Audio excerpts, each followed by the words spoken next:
My name is Amy Freena, and I'm here to answer your questions about whether or not car insurance covers theft.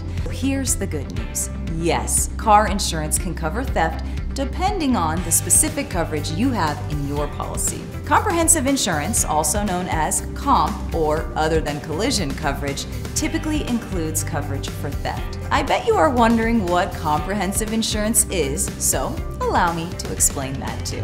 Comprehensive insurance protects your vehicle against non-collision incidents, including theft. I want to inform you of the bad news in this whole car insurance covering theft situation. There may be certain conditions and requirements for theft coverage.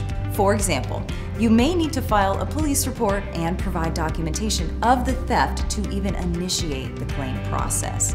Now, additionally, there may be a waiting period before a stolen vehicle is considered unrecoverable and eligible for a theft claim.